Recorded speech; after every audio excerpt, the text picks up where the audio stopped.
So let's create a new class. We're going to call this one Demo Checkbox with a public static void main.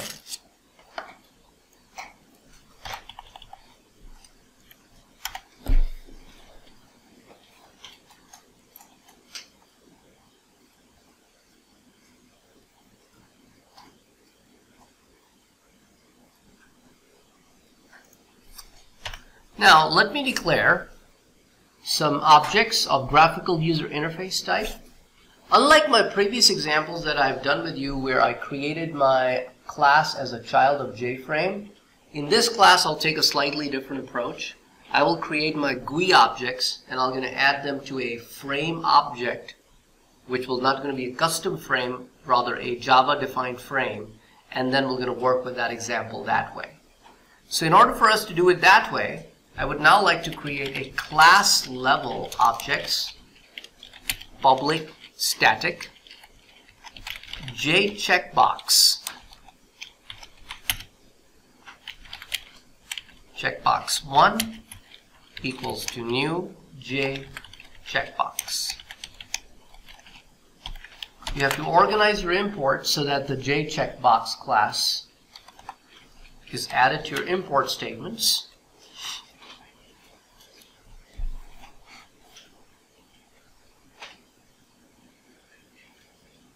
Now, for me to give a context to this checkbox, we will going to give it a name and a value. We can leave it as the way it is right now, but we're going to give it some meaningful name. Let's first create 4 of these. 1, 2, 3, 4. We're going to call them Course 1, Course 2, Course 3, and Course 4.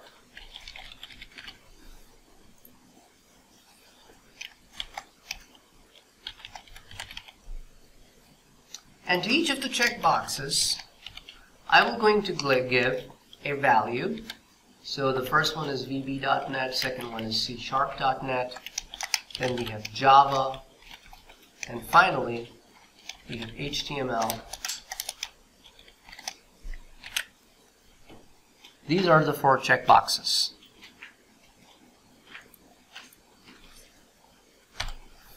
Inside my main method, I can call upon my JFrame class, which is the Java built-in JFrame class, and create an object of JFrame type, and the constructor will going to receive a value which will going to allow me to set the title.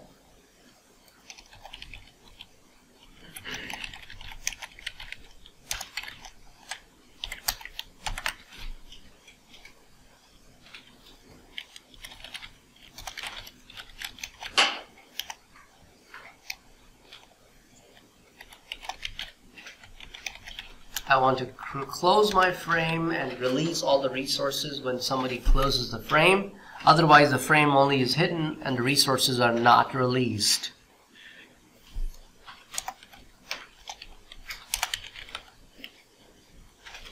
Then I'm going to create a couple panels which are going to hold my components. So I have a J panel.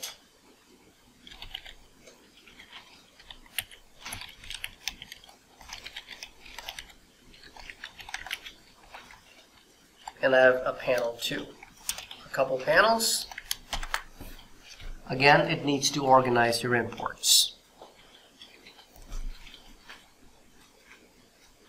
My first panel I would like to call, instead of panel 1, my checkbox panel. So the checkbox panel is the panel to which I would like to add each one of my checkboxes.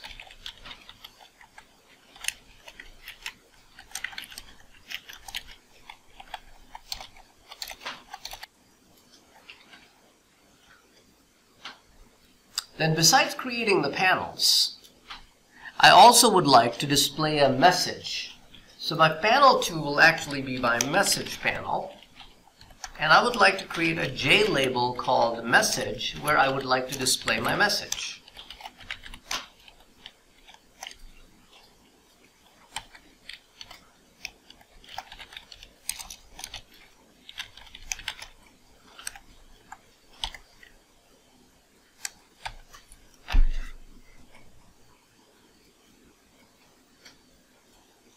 So just like I added the checkboxes to the checkbox panel, very similarly to the message panel, I will going to add the message.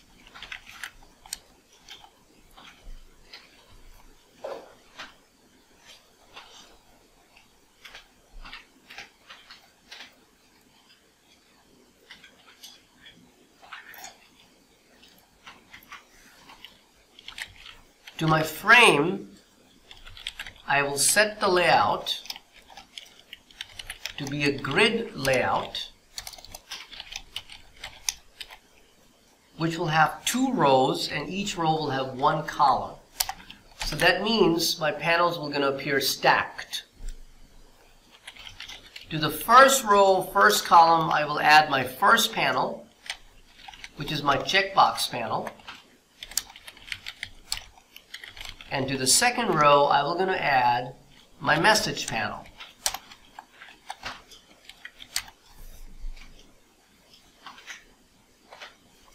I'm going to make my frame to be visible. And instead of setting the dimensions of the frame, I would like my frame to be packed. Means whatever size it needs, it should be as large as that.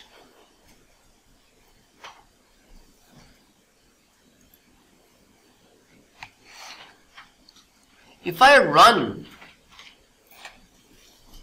the program, this is basically what I get as an output. Notice that empty space right below, that empty space is actually the message panel. So pack is an extremely useful method which allows you to create your frame only as large as to pack all the components in it.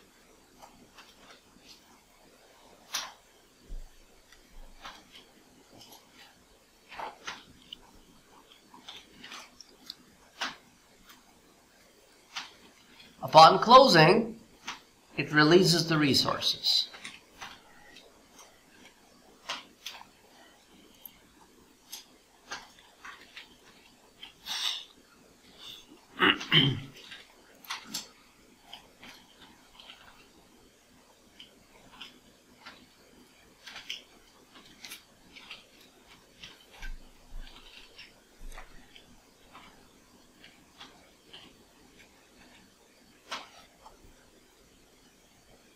So did everybody get a chance to run it?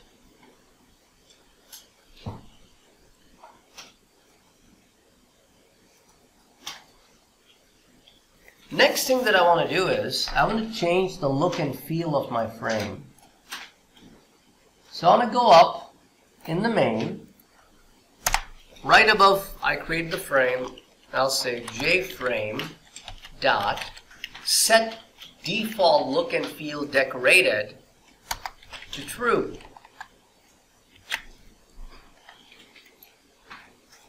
Now notice after this, if I run it, this is how my frame used to look like before the decorated was turned on, and this is how it looks like after the decorated has been turned on. So the second look and feel is the look and feel of the swing of the SunSpark OS, which is the Java's default look and feel. And the top one, without the set default look and feel being turned on, that is the Windows look and feel. You don't have it working on the Mac? Everybody? Okay. Now, let me come back here and add other components to this.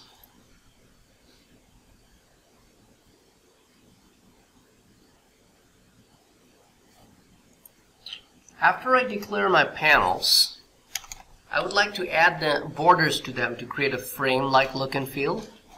So I can say panel, checkbox panel dot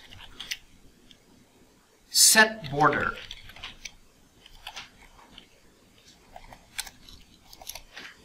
Java has a built-in class called border factory, which can create different kind of borders. As you can see, bevel border, dash border, etched border. We are creating a titled border so that we can actually give a title.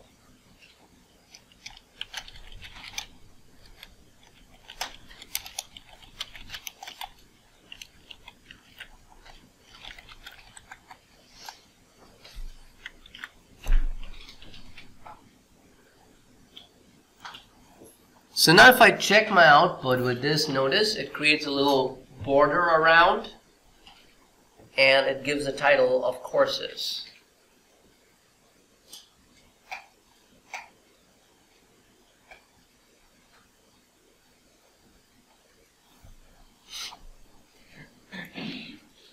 Now let me copy this and paste it on the next line. For my message panel,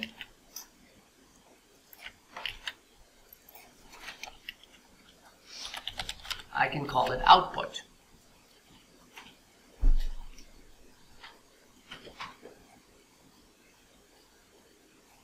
So now this is the look and feel of my application. So panels by definition are borderless. However, you can add borders to them. The examples that we have seen in the book and also in the class, remember I used to create class extends JFrame, implements, action listener, right, that kind of stuff. But since my class is not a child of JFrame, how should I go about implementing listeners? In this kind of a situation, it's ideal to create what we call an inner class.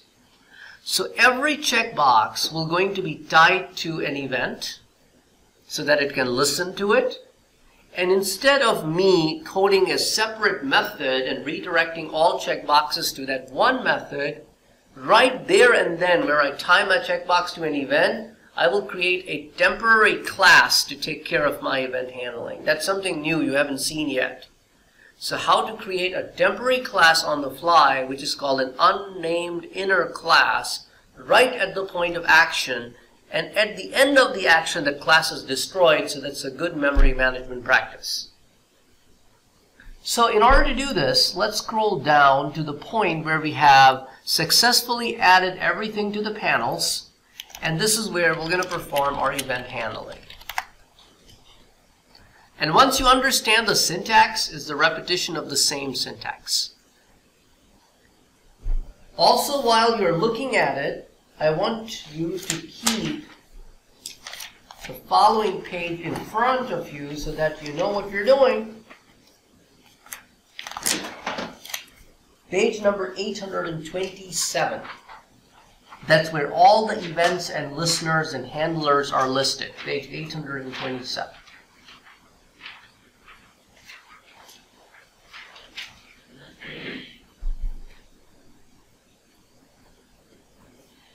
So I'm planning on adding to my course 1 dot add item listener.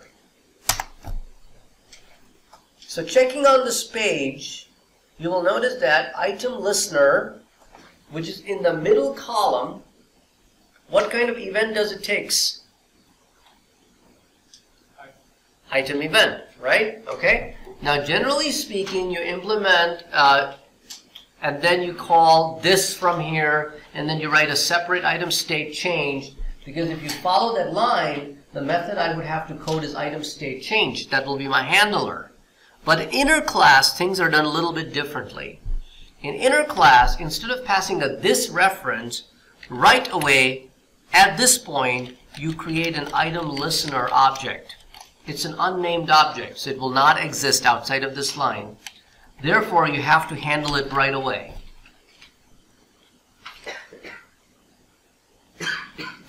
Now I want you to create this code block like this. It's a little weird looking syntax, so I'm going to go slower so that you can see the syntax. So we create an unnamed instance of item listener type. Right away, it creates a block. It is called an unnamed block because this block doesn't have a name. Unnamed block. Why am I creating an unnamed block? Because this unnamed instance will automatically cease to exist as soon as I go past this instruction. So I have to make sure I take care of him within this instruction. So I created a block so that within this block, this guy is accessible. As soon as the instruction ends, this guy is inaccessible. Now going back to page 827. For item listener, which handler do I need to code? Item state change. So we need to code this inside this unnamed block. Public void item state changed item event E. Make sure you organize your imports. That will take care of the errors. Now all the errors will go away after you organize your imports.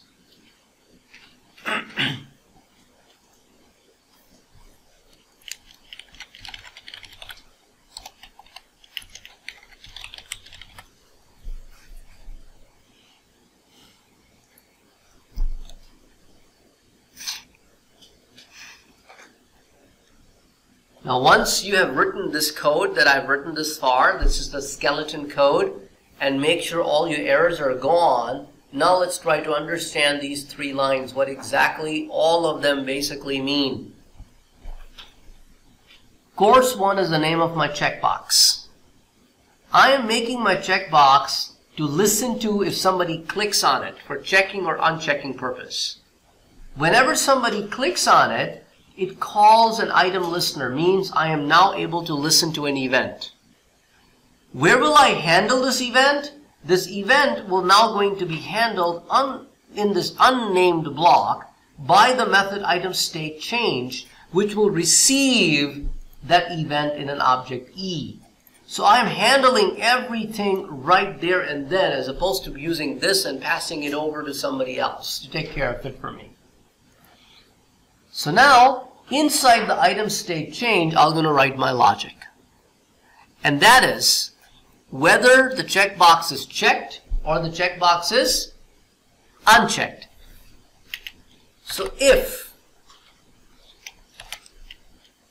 E, which is item event, which holds the reference to the checkbox, dot get state change to 1.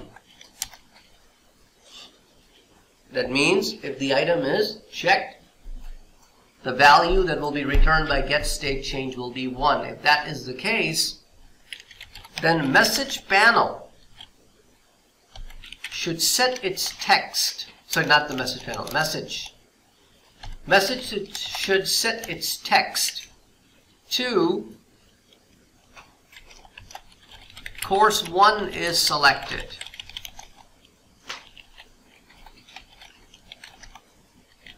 Otherwise, it should display course 1 is unselected. I want you to run your application. In your application, your course 1 is vb.net. If you click on it, it gets checked. Notice it says course 1 is selected. The moment you click on it again, it says the course 1 is unselected. So the event handling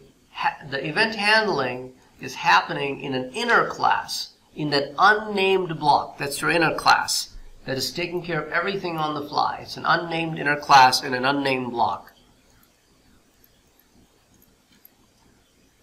Everybody is anonymous here, okay? So, because the instruction has to be executed for that anonymous object. Now you simply copy this and paste it 3 more times, changing it to course 2, course 3, course 4. So all occurrences of course 1 will now going to become course 2. Even inside the text messages, inside the message that will be displayed. Similarly, you do that for course 3. And similarly, you do that for course 4.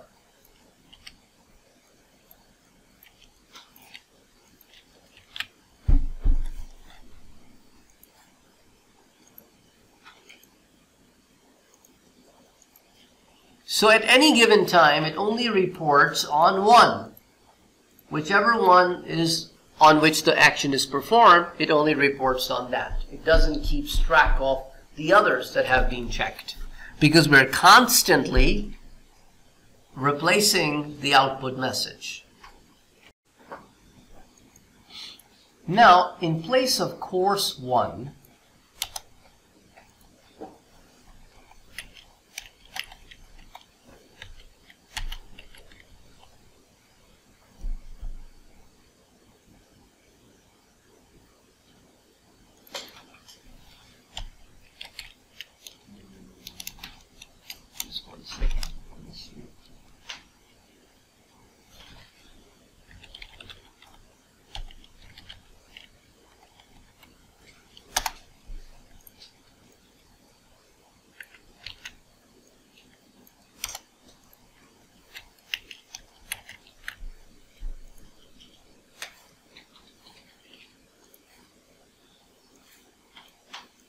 so now when I check it or uncheck it, it says vb.net is selected or unselected, because instead of saying course 1, I'm grabbing the text of the course 1.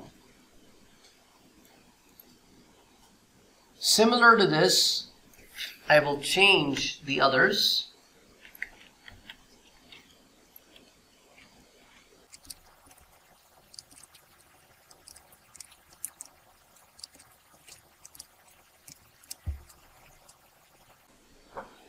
Now let's scroll up before the events, and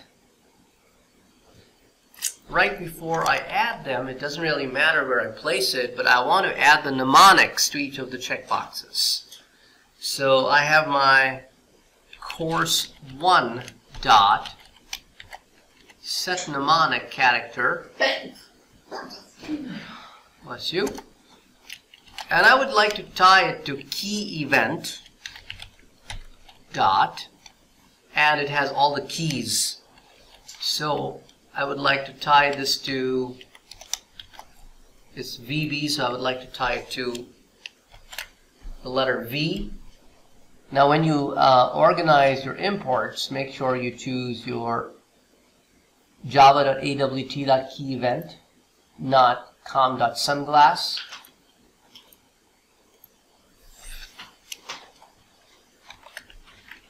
Similarly, I'm going to do it for each of the courses. Course 2, Course 3, Course 4. And I'll change it to different letters based on the courses I have.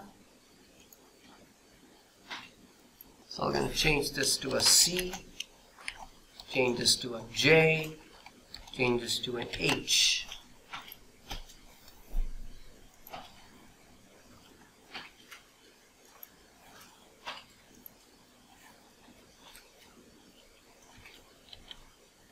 Now the benefit of doing this is, this will add hotkeys to each of the checkboxes. So now when you run your frame, you will notice that those letters are underlined in those words. So if I want to select the VB.net, I can do Alt-V, it'll be selected. And I can do Alt-V to unselect it. Alt-C, Alt-J, Alt-H. So this is how I can add keyboard event handling. Besides that, you can also set some of the other properties like set the foreground color to, let's say, color.red,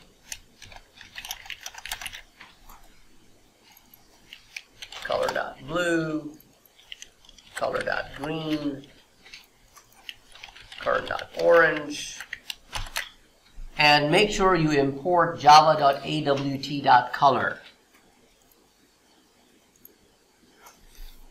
So now after that, you save the changes and run. Oops, I forgot to make this color. Course 2, course 3, course 4. And now when you run it after making that change, they will all going to appear in different colors.